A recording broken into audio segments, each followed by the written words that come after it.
Kwa miaka mingi Israel ilikuwa na ugomvi na baadhi ya maeneo katika Mashariki ya Kati. Lakini eneo pekee ambalo Israel imekuwa ikilipambania ni katika eneo la ukanda wa Gaza na baadhi ya maeneo katika Palestina. Ugomvi wake una historia ndefu, lakini Israel tangu miaka 1948 na hata kabla ya hapo imekuwa ikipambana kwa ajili ya kuhakikisha inapata maeneo ya kutosha katika eneo hilo la Mashariki ya Kati. Hata hivyo, Israel ilipambana hata kabla ya kuwa na ushirika na baadhi ya mataifa, lakini vita pekee ambavyo Israel ilikuja kufanikiwa ni katika miaka hiyo ya 1948 ambapo ilishirikiana na mataifa.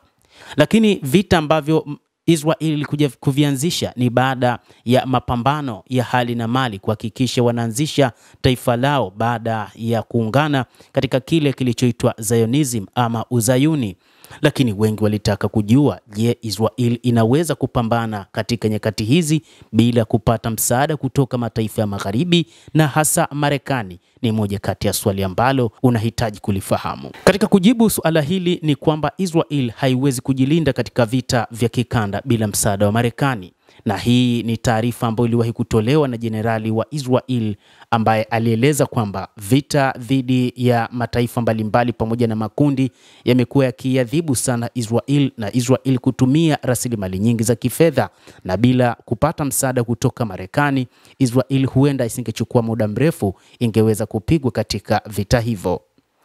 Jenerali wa akiba wa Israel Ishaq Brik aliwahi kusema Israel haiwezi kustahimili au kushinda vita bila msaada wa Marekani. Hata hivyo, katika kipindi ambacho Israel imekuwa ikipambana na makundi ya wapiganaji ikiwa ni pamoja na Hezbollah, lakini pia Hamas na makundi mengine kama vile ya Wahouthi, Israel ingeachwa peke yake isingeweza kufaulu katika vita hivi.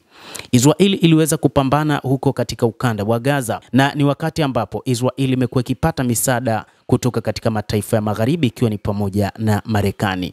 Kadhalika, idadi ya makombora pamoja na fedha ambayo Israel imepokea imesaidia katika kupambana na Hamas. Licha ya kwamba ilipambana na kufikia hatua kuamua kusitisha mapigano, hali ilikuwa ni ngumu mno kwa mujibu wa baadhi ya wachambuzi wa mambo.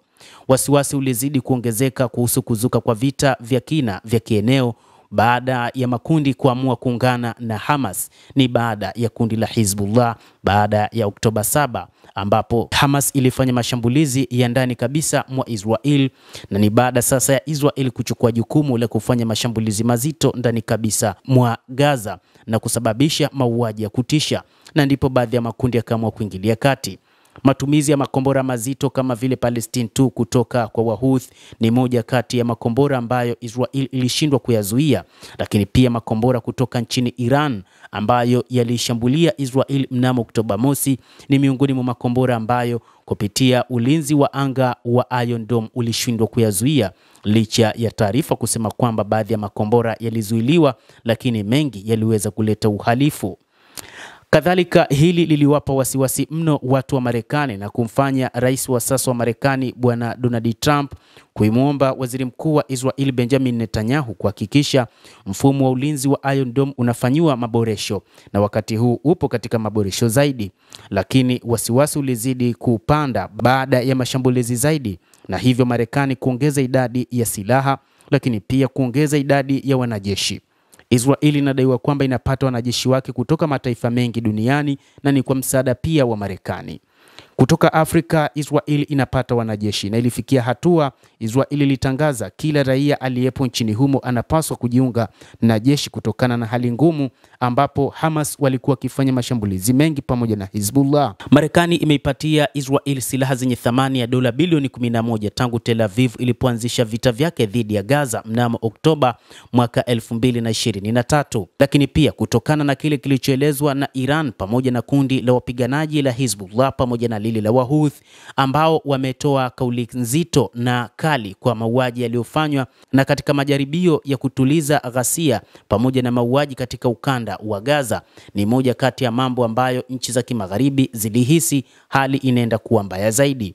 Ilifikia hatua baadhi ya mataifa kama vile Ufaransa ikaamua kuingilia kati kutuliza ghasia upande wa Lebanon, ambapo kuna kundi la Hizbullah lililokuwa likifanya mashambulizi mazito.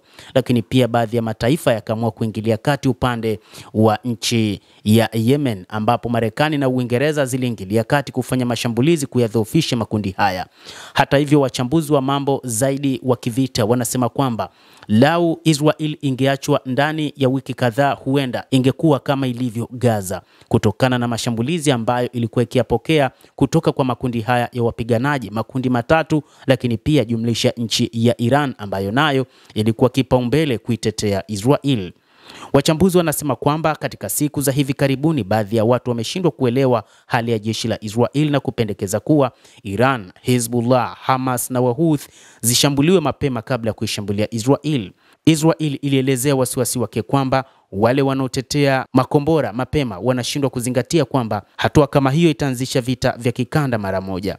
Hata hivyo, wanasema iwapo Israel itaanzisha vita vya awali na ikaamua kupambana peke yake, vituo vyake vya idadi ya watu, vituo vya umeme, majukwaa ya gesi, miundombinu ya usafirishaji, miundombinu ya viwanda na kambi za kijeshi vitakumbwa na mashambulizi ya kila siku ya maelfu ya makombora na ndege zisizokuwa na rubani ikiwa Marekani haitaweka mkono wake.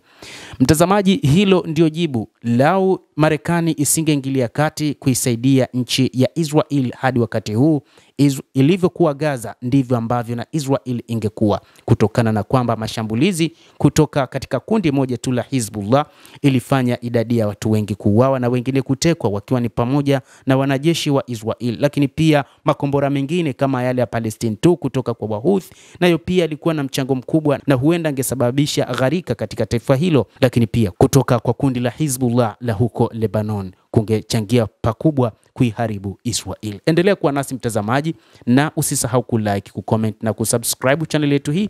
Jina langu ni Adam Hussein. Endelea kuwa nasi wakati wote.